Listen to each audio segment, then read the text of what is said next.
بسم اللہ الرحمن الرحیم۔ السلام علیکم۔ آج ہم بات کریں گے WBC کے ایک اور کمپوننٹ کی، جس کا نام ہے بیسوفلز۔ یہ بہت کم مقدار میں لیکوسائٹس بناتے ہیں اور اینٹی باڈی ایجنٹ کو مار دیتے ہیں، مثلا الرجی یا ڈسٹ۔ یہ اینٹی باڈی انویڈرز ہیں۔ نارمل رینج اس کی جو ہے وہ لیس دین 3% ہے۔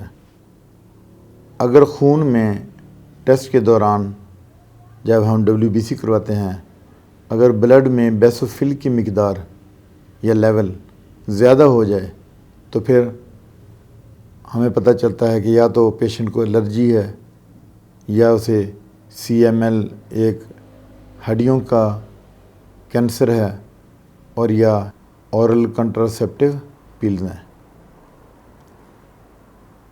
اگر بلڈ میں اس کی مقدار کم ہو جاتی ہے بیسوفل کی، تو پھر اسے ہم بیسوپینیا کہتے ہیں۔ اس میں کیا ہوتا ہے کہ نیوٹرینٹس کی ڈیفیشنسی ہوتی ہے اور گلوکوکورٹیکارڈیاز کی علامت ہوتی ہے۔ یہ ہمیں جو ہیلتھ سے ریلیٹڈ ڈیزیزز ہیں ان کے بارے ہمیں پتہ چلتا ہے گلوکوکورٹیکارڈز میں۔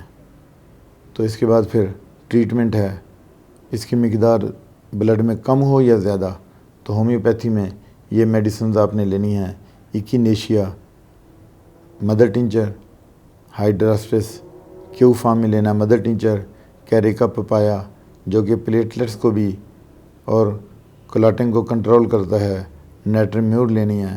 یہ ساری میڈیسن آپ نے 200 پوٹینسی میں لینی ہے اور کھانے سے 1 گھنٹہ پہلے، وہی طریقہ جیسے بتایا ہے۔ اور اگر پانی میں لینی ہے تو 10 ڈراپ لیں گے اور 3 ٹائم لینی ہے اور 3 مہینے تک لینی ہے۔ اسی کے ساتھ ہی آپ سے اجازت چاہوں گا۔ اللہ حافظ۔